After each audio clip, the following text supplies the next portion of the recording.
Hello again, everyone. Zack Attack is here with my WWE Raw review for tonight, July 10th, 2017, from Houston, Texas, the home of Survivor Series and the home of Booker T. Of course, last night was Great Balls of Fire, the first ever pay-per-view of that name, and it kind of delivered. Main event aside, it was not bad of a pay-per-view. We had low expectations, especially with the name. But the bill was kind of decent, and some of the matches were good. Of course, since I didn't make a proper review for that pay-per-view, I will be giving you my thoughts on some of the matches during this review of Raw. So you're going to hear my thoughts on Raw, and also my thoughts on the matches of Great Balls of Fire. But not only tonight, we got some aftermath from that pay-per-view. We also sped ahead to Survivor Series. This is summer equivalent, Summerslam, coming up next month from Brooklyn. We got another contenders match made. And we also got a storyline about the payoff next week. Hopefully the payoff for this good angle storyline has a good payoff, not a ending. May involve 3 H's. We shall see. But overall, tonight's Raw, with the aftermath of Great Balls of Fire and the SummerSlam world starting, that was a decent Raw. Matches were good. We also got not just some stuff for SummerSlam, but of course, good angle payoff setting up for next week. But also, we have possible feuds combining into one. And the semi-reunion of a certain group that debuted at Survivor Series in 2012. Of course, mini Shield reunion. So, these are out here and there. Building up some feuds that needs to die. Get to that. So, there you go. Let's get started with Big Cass. Walking to the ring, of course, he took on Enzo Amore last night at Great Balls of Fire. It was the second match of the main show. And I thought the match did its purpose. Enzo had a good pummel to begin the match last night, quoting Old Blue Eyes, and That's Life.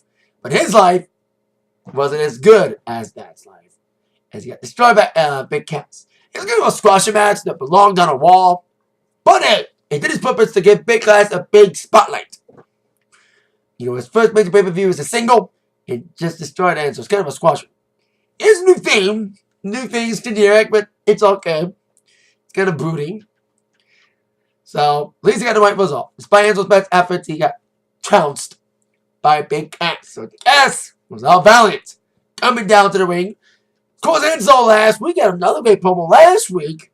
Of course, I didn't make a Raw review for last week because I went to Crystal Night. So, that was a last minute thing. I was going to make a Raw review last week, but I didn't make one.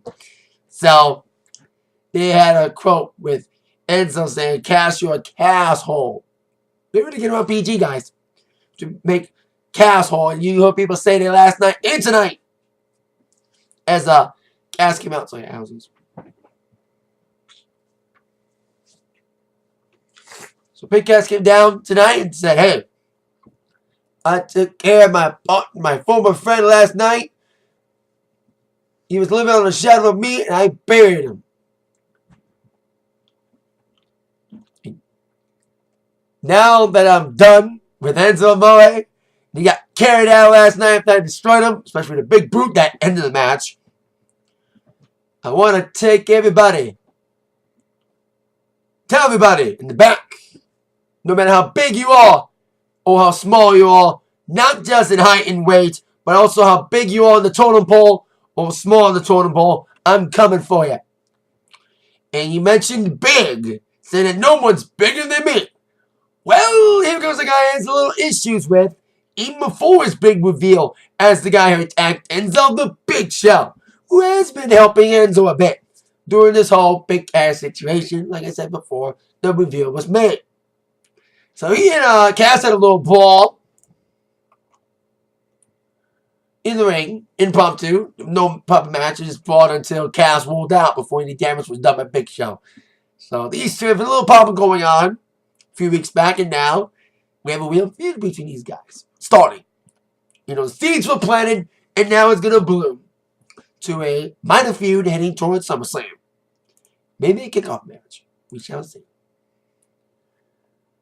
On to our first bit of action. Is Elias Sampson against Finn Balor. A match that I think everyone thought we were going to see on Great Balls of Fire last night, but the match never was announced. Never happened. We didn't get a last-minute match with Kurt Hawkins and Heath Slater, which should have never happened, especially the whole Roman Strowman match, which I thought was pretty good. Get my thoughts on that later. But we have the Balor-Samson match tonight. Hold on a second.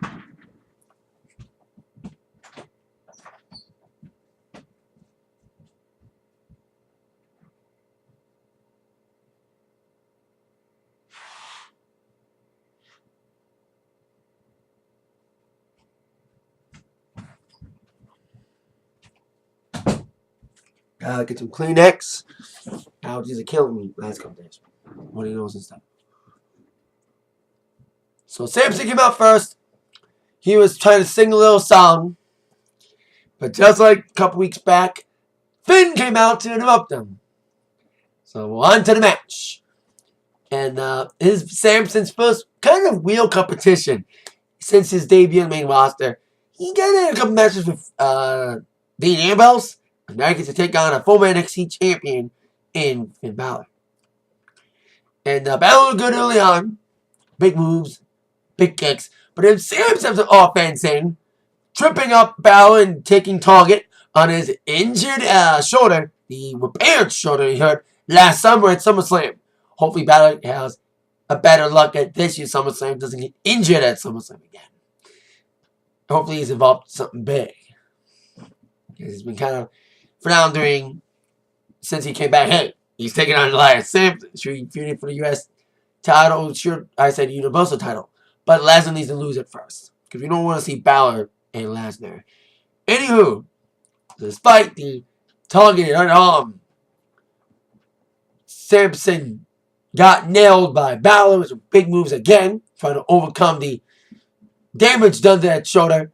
Came back with a sling blade, big drop kicks to the corner, leading up to the Coup de Gracie, Coup de Gala, and 1-2-3 victory for Finn Balor. And Samson looked pretty good here. You know, like I said, first big competition, and he held his own against Balor. Had some good offense here and there, but we all knew in the end who was going to win. Finn Balor. As he was coming out, here come the Hardys to address the aftermath of their match. Probably the match of the night of Great Balls of Fire was the 30-minute Iron Man match between the Hardys and Cesaro and Sheamus for the WWE Raw Tag Team titles. These guys have had great matches and great stipulation matches over the last few weeks. They had a cage match, they had a best 2 out of 3 falls match, and they had a 30-minute Iron Man match. And it was great. The pacing was great, especially the emotion as Sheamus and Cesaro got a pinfall quickly within like 30 seconds of the match. So Hardys were down early, and I love the dramatics. I love some good spots. Hardy bled a bit. We had a lot of blood last night on the pay-per-view. Ambrose bled a bit in the mouth during the Miz match. So Strowman bleed a little bit after an involvement with Roman after the match. I keep addressing it, and I will address it full later. And then Matt bled when he hit banged his head against the post. And it was very emotional. The ref got a lot of chants because he kind of botched a couple of counts. And it was tied at 2-2 heading towards the final minutes.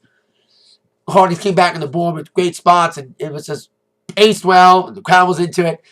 But Sheamus and Cesaro got a quick ping with 30 seconds left to go up 3-2. Hardy's trying to make it even, trying to get a tie, but in the end, Sheamus and Cesaro walled out, got the victory, and got to regain their Raw Tag Team titles. And now, these two's feud are over.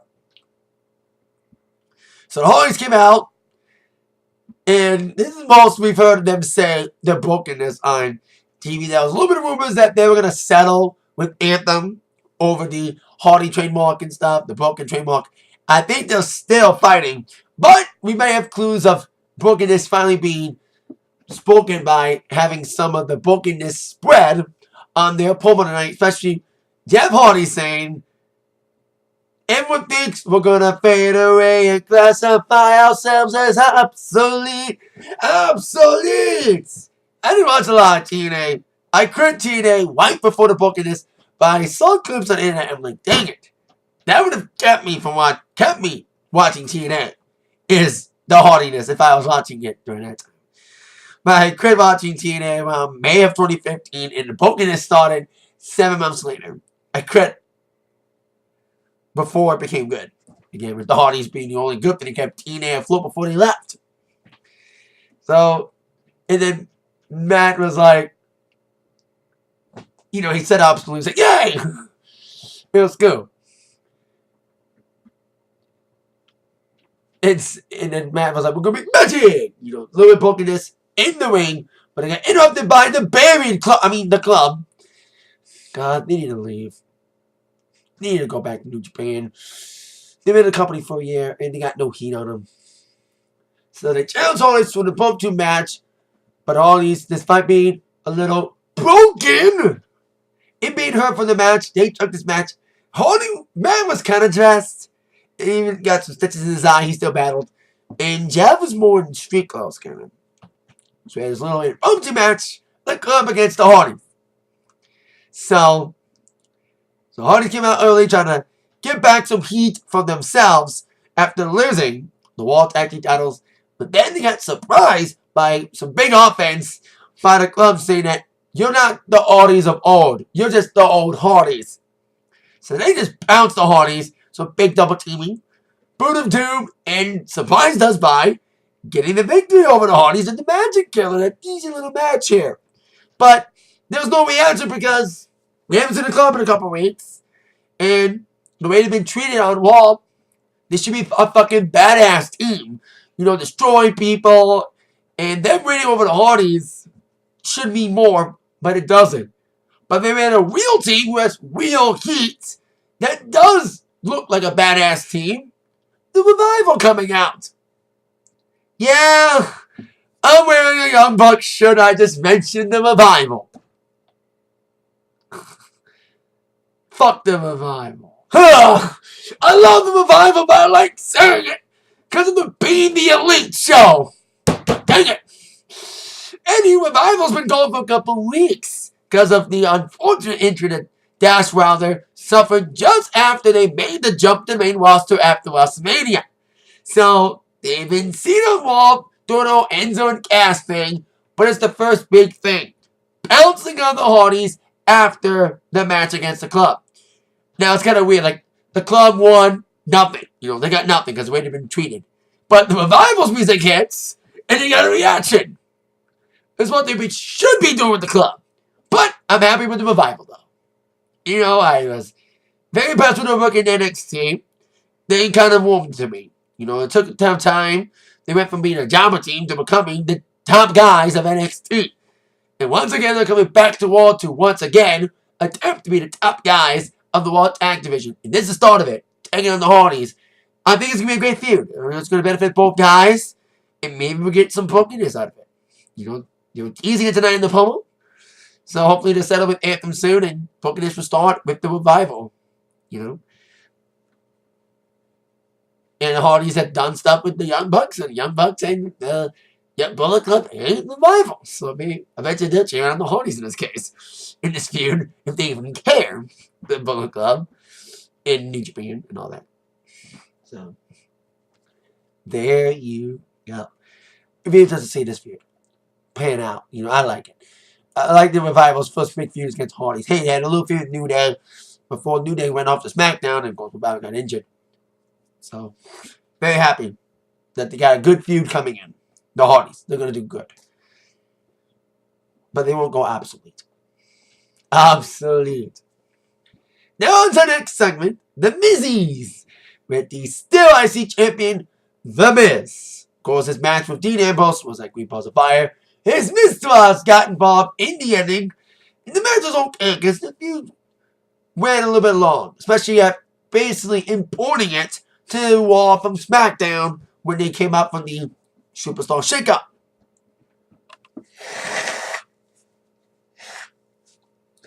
So Miz in the ceremony obviously awarding the people he cherishes most.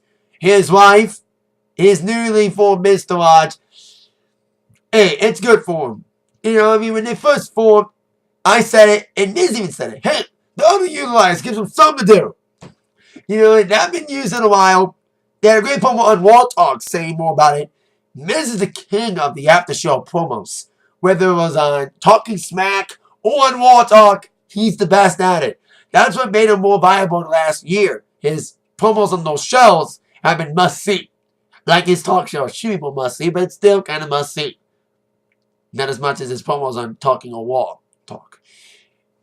Anyway, Miz is talking about his favorite thing besides his Mr. Woz and his wife, awarding himself a best performance talking about Ambrose and also slagging off Seth Rollins for his match against Bray Wyatt last night. But as Miz was talking, I was hoping someone would interrupt him and not need Ambrose. Damn it, it's Ambrose's music. Ugh, this feud needs to end. No feud needs to end, I'll tell you that when we get to that. So Ambrose attacked The Miz, but he got bounced on by Miz and the Miztourage. But coming in to save the day was Seth freaking Rollins. Now, he didn't come to aid Ambrose and have a little shoe reunion. He came because he wants a piece of Miz. You know, Miz talked a little bit about Rollins, and Rollins wants to step in. But unfortunately, Ambrose was not too thrilled about Dean's former Shield buddy, Seth Rollins, interrupting his business with The Miz, spoiling any chances of Ambrose getting his hands on Miz. Saying, you fight your battles, I fight mine, stay out of mine, and I'll stay out of yours. Of course, we will see Seth take on Bray in a rematch from Great Balls of Fire later on in our main event. He doesn't have that main event, because their feud hasn't set the world on fire. But at least a feud that could set the women's world on fire is Alexa Bliss and Sasha Banks. Now, their match at Great Balls of Fire basically erased the stench from the Bayley-Alexa feud once and for all. Because Bliss and Alexa with Banks was a great match with a shitty ending. A count out. Can we just go one WWE pay-per-view without a fucking screwy ending? We had a lot of screwy endings during Money in the Bank. At least I'll give Great Balls of Fire this. They have better endings than the Money in the Bank matches. So, yay! So Money in the Bank was a lot of screwiness. We had a count out there too with the Usos and New Day, setting up the rematch at Battleground.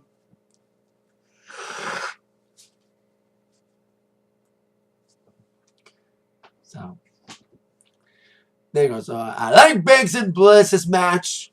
Really good with a bad ending with a count out. But there's some good spots here and there. No botching. And Alexa look good against Banks. You know, they both look good. Good action, but tonight they're tag team matching. A rematch from last week. It was a glorified handicap match. It was supposed to be Sasha and Bayley. It's been kind of forgotten.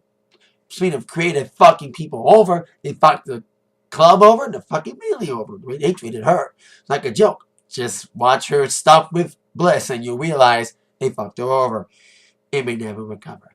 Anyway, they were supposed to team up last week against Bliss and Nia Jax. But Jax took out Bayley, making it a glorified handicap match. But tonight, they're hoping it was going to be an even 2-on-2 in this rematch. Of course, Banks and Bliss had their chances to duel against each other, and Banks wanted a little taste of revenge. And being kind of screwed over in their match on Sunday. It was an easy little tag. And then Nia came in, destroyed both Banks and Bayley. And her and Bliss had a little best friend gimmick going on, but that didn't go anywhere. But they had a little relationship being hinted towards by the announcers. And all of that. But then as it came down to Bliss and Bayley. Bayley trying to gain heat back for the Bliss feud that went wrong. So then Nia Jax got involved, trying to trip up Bayley, but then Sasha took her out. They were put on the outside. And with that distraction from Banks and Nia, Alexa got surprisingly rolled up by Bayley. 1, 2, 3. Yes, the women's champion got pinned by Bayley. They're trying to start this again? A Bayley Bliss redo? Like Bayley putting the champion, she has no heat on her. Like the club being the Hardys. You know, it doesn't mean anything because they have no heat. They have nothing going for them. Same with Bayley, you know, she was gone for a couple weeks after her horrible Extreme Rules match against Bliss. I'll say that the Bliss Banks match was way better than the Bliss Bayley match. from Extreme Rules. Way better. Even with no step, it was still better. Anywho, we may see a triple threat. You know what I mean? That's one thing they're aiming towards. Because Banks has a qualm for a rematch after getting a count-out victory over Bliss. Bayley has a qualm now for a match, another match against Bliss, because she pinned her in a tag team match. We could see a triple threat at SummerSlam, which would be great. And then we may have Nia for Fatal 4-Way, but we shall see what direction they'll take. But they're taking viable routes, possible routes for a Bliss feud at SummerSlam. But hopefully it does involve Banks one way or another. Because he deserves a rematch. And hopefully Banks can win at SummerSlam this year like last year. And hopefully the match number 2 like Charlotte and Sasha last year. And if they do decide to insert Bayley, give him more heat, and don't make her look like a kid like you've been doing the last 3 months. You know, we gotta make us love Bayley of NXT. Bring that Bayley to the main roster now. Now, there you go. Now, on with our next segment, which was an all-truth Goldust sequel of sorts to Shattered Truth, the big production that Goldust was planning. Now, he said that the sequel usually ain't better than the first. But let me say this, Mr. Goldust. We liked your little movie, Shattered Truth. But the sequel better have something the other one didn't. A more conclusive ending. Because the first movie had no conclusive ending. It had more of a cliffhanger ending. With a beat up on all through with a camera guy, and the match never really happened. So we had the rematch, a proper match this time, in the Shattered Truth Part 2, as Goldust would say. This stemmed from the so-called screening of that film being ruined last week by R-Truth, who came up from behind with a bucket of popcorn and beat up on Goldust, leading up to this match. Now, I like the promos at this point, but the payoff, or we thought was the payoff in LA, didn't really feel as satisfying. But this is a proper payoff. Why here? Delayed a couple weeks, but we have a proper match, and it was decent for what it was. You know, Goldust came out with a little new outfit, little hood add onto his jacket, coming all vicious. But R-Truth wanted a piece of Goldust for what he's been doing the last couple weeks, especially the beatdown 2 weeks ago. So, R-Truth got going with his House of Fire, trying to go for his big move, his spinning hat kick, but the leg was attacked onto by Goldust, tugging it, so he wouldn't take the big scissor. But then Truth did try to do the move anyway later on, but Goldust would kick out of it. So, despite Truth's best efforts to try to get back at Goldie, Goldust would come back strong with big kicks, kneeling R-Truth, splashing him headfirst against the ring post, capitalized on that with a neckbreaker and the victory for Goldust. I don't care. Goldust. Anywho, hopefully we see more of Goldust. Moving on from R-Truth. You know, promos were great. You were exchanging back and forth. The payoff took a little long to get here. You know, a little delay after that. We thought was a payoff in LA. But hey, we had appetite for the real payoff. And the sequel, they had a better ending than the first movie that Goldust wanted to do in R-Truth. So, there you go. Now, on to our next segment with Kurt Angle addressing not just Brock Lesnar's match against Samoa Joe, but also the match involving Roman Reigns and Braun Strowman. Let's get to Joe Lesnar first. My thoughts on that match. Main event. At least Joe looked kind of good. You know, I love what they were doing with Joe. I think we all knew that Joe was going to eventually lose to Lesnar. Despite the way he's been looking lately, you know, the best he's looked has been on main roster. His brawls with Lesnar have been great. We all had Ugly he was going to lose. Despite the fact we want a full-time champion again. He did take out Lesnar early, before the match even started, by Uranagi on the table and really bouncing on Lesnar, capitalizing on it. But Lesnar would come back, taking Joe to Suplex City with 5 suplexes. But Joe tried numerous times to get a clutch, the second time almost being the charm. But Lesnar would power out of it, set up an F5 in the victory. That pissed a lot of people off. That was the only little qualm about the Great Balls of Fire for me, is the way the main event went. It was kind of short, and the ending was kind of like, ugh. But at least Joe did look good, despite losing. Then we have Roman Reigns, Braun Strowman, the second best match of the night besides the tag team title match. The ambulance match, the payoff match that was supposed to be at Extreme Rules before Strowman's injury. They were just brawled, man. Roman got a bunch of chairs talking against Strowman, and he didn't look good here. But Strowman looked better, pouncing Roman like he did. And I love the ending of brawling by the ambulance, getting on the stage as well. Roman attacked Strowman through the screen, breaking a hole in that LED screen. And I love the ending. As he was going for a spear, the ambulance doors were open. Strowman was set up for that spear. Strowman ducked out of the way, and basically Roman speared himself into the ambulance, and Strowman winning. But despite Strowman getting the victory, he wasn't able to celebrate because WWE still wants to make Roman look strong.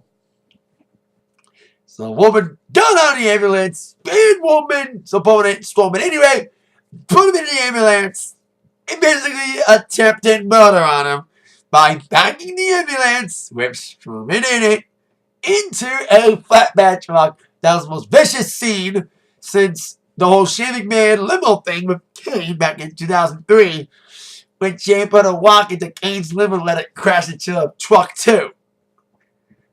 And this is like Attitude Era stuff they're bringing back. So I ain't going to address the Roman Strowman situation first, because Strowman was literally pried out of the ambulance with the jaws of life, and he walked out with his own power, blood and everything. Like I said, we had a lot of blood being shed, Strowman being one of them. And he walked out with his own power, but he refused medical attention, so Angle said that Strowman will now be back for a undetermined amount of time. But the show must go on. So he introduced Brock Lesnar, their first encounter since Angle's been GM. Because they're former opponents, former friends, when Lesnar was actually good and actually became a wrestler and not coming back as an MMA guy. You know, his MMA fighting, brought that back because he was a good wrestler in his prime in 2002 and 2003. But he hasn't really done any much wrestling since he returned 5 years ago. He brought back his UFC style he inherited from going to the UFC in 2008. So as he and Heyman were talking about their victory over Joe, Angle was like, since you guys are out here, I think it's time for us to discuss Lesnar's next match at SummerSlam for his title. Heyman's like, yeah, you want us out here for Monday Night Creative Meeting. Well, we can do that in private. So thank you. Have a nice day. Cue Roman Reigns' music. Now, Roman said a few weeks back that he was going to take on the winner of the Joe Lesnar match at SummerSlam, and he's still holding on to it. And I did like his little promo against Lesnar. He's like, talking about Strowman, saying like, Angle was not too happy about Roman's actions that he did to Strowman. And Roman's like, you're lucky I did what I did to Strowman. Because Angle, you couldn't handle him. And Lesnar, you're just not around enough to take care of it. Burn! Not as bad as the Usos burn. But anywho, that was Burn of the Year, the Usos rap battle against the New Day. Don't go away at all like your boy Xavier Woods. God, that was a classic. Anywho, then Samoa Joe came out. And he started talking trash. And all three guys were ready for a brawl. But Angle made sure none of that happened. So he made a match between Joe and Roman, where next week, the winner of that will take on Brock Lesnar for the Universal title. Now, Samoa Joe won an encounter against Roman a couple weeks back, with the returning Braun Strowman interfering. So either one of two things is going to happen. Braun's going to come back and screw them both, and have the match go to no contest, and make it like a fatal four-head SummerSlam or something. Or make a triple threat match between Strowman and Roman and Joe in 2 weeks, if Strowman does get involved in the situation. Or the scenario we don't want to see happen. A victory for the man who is faster than a Mysterio, more powerful than a Big Show, able to paint careers in a single bound. Supermans! That's what we don't want to see next week. Roman win and all, let alone clean. But I do expect Strowman to be involved in the outcome next week, either screwing Roman or screwing both Joe and Roman. We shall see. I did like Lesnar did say, he said the word shit on TV again. He did got believed. That was kind of funny. He said that Roman, he ain't deserve shit. A woman doesn't deserve it. Yeah, I hope he doesn't win for a lot of reasons. He doesn't deserve it because he lost against Strowman. He should get a title shot over Roman, despite Roman's proclamation a few weeks ago that he was going to get a title match at Summerslam against the winner of the Great Balls of Fire match. But he has to really earn that match against Joe next week. So we'll see what happens. If Roman wins or we see interference from Strowman. And then we have news concerning the Angle thing. We've seen this storyline pan out in the last few weeks with Corey Graves and Angle with this scandalous story. Trying to get it to not leak out and ruin Kurt Angle. But Angle has to come clean. So next week, Kurt Angle will give us the payoff on what the text has been saying about him. He was talking to somebody on the phone at the end. Maybe it's a relationship. Maybe it's Return of Triple H. That's what I've been hearing from some of the dirt sheets. This whole thing based on the return of the Authority.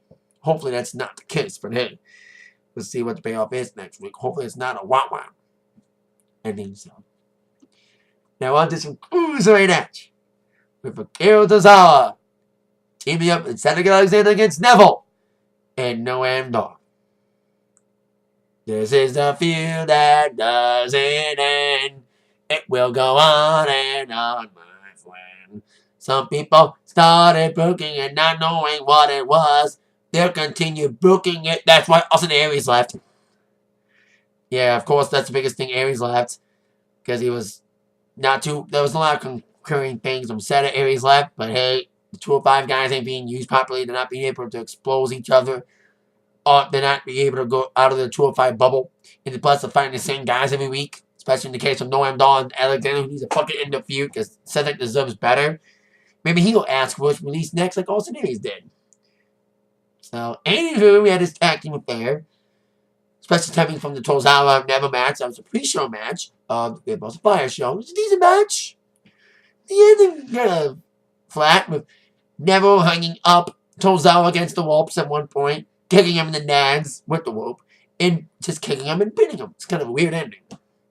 So I saw that ending while I was watching it before I saw Boston. Because I went to see Boston last night. That's why I didn't make a proper review of the show. Because I'm giving my thoughts on this now doing my Raw review. So, a little match tonight with Tozawa wanting a piece of revenge on Neville. Well, Alexander wants a piece of Dar before the I Quit match tomorrow night. Hopefully, it's the fucking end for real. Anyway, these little tag match. With Cedric getting some big moves in on Dar and on Neville. But then Neville at one point, little reverse play, little karma. He was then hung up on the woman at one point as it was time for Tozawa to get a piece of a man. Cedric was the one that hung up Neville on the ropes. I don't know what Neville did to Tozawa last night. So Tozawa got tagged in. He kicked Neville with the rope to the balls. And he did his reverse senton and the pin on the Cruiserweight champion by Neville. Maybe we see a lot of champions lose in non-title matches tonight. Bliss losing to Bayley in the tag. And then we had Neville lose in a pin with Tozawa. So Tozawa deserves a rematch not just because of the ending of the pay-per-view match, but also pinning Neville tonight with a piece of his own medicine. Reverse psychology. So, take a little karma. What goes around, comes around to Neville. King of the Cruiserweights or not. The power of Tozawa as his new manager, Titus O'Neil, would say. could overwon the King one day. I still can't think of who can beat Neville. Like, Tozawa could, but Aries was the best shot until he got released. So there you go. Now on to the main event. Seth Rollins against Bray Wyatt. It's kind of interesting. They opened the main show last night. It was an okay little match, which the match was just okay. Didn't have a lot of heat to it because of the booking of the feud. You know, the promo's been okay, and they have no motivation. Should have been Wyatt and Balor. But maybe, like I said, they're saying that for SummerSlam. I'm saying that for a couple of weeks. Maybe that's something big for Balor to do. Give him something big to do. And the ending game of the match, as Rollins was going for some big moves, even teeing up his clothesline knee. He was outside the ring at one point and got a rake in the eye, a poke in the eye by Bray.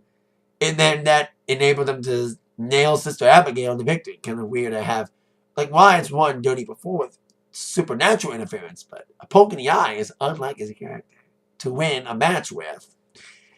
And that eye was a target yet again from Rollins. And I hate to say it, I kind of fell asleep during this match. I like both guys, but the feud's doing nothing for me and for the universe. It's kind of weird that this was the main event tonight. You know, they opened up the main pay-per-view. Now they've got the main event Raw tonight. Weird. Anyway, the match was almost as good as the pay-per-view, even a little better. But I didn't see a lot of it to really go for it. And, you know, it was a consistent kind of action as last night with commercial breaks. Despite Rollins' best efforts with big kicks, big knees, from what I did see. You know, taking little strikes. I woke up to see that Rollins got poked in the eye yet again. As he was going for his knee clothesline, he got headbutted by Wyatt with his eye closed, his poked eye. He was itching at it. And then bang, another Sister Abigail and the victory for Bray Wyatt. An okay little main event match. So, I think it was just okay from what I saw, you know, before I dozed off a little bit. But then Wyatt made his disappearance. And then here comes the Mr. Watch, wanting a piece of revenge for Rollins interrupting their Razzies to help out Dean Ambrose.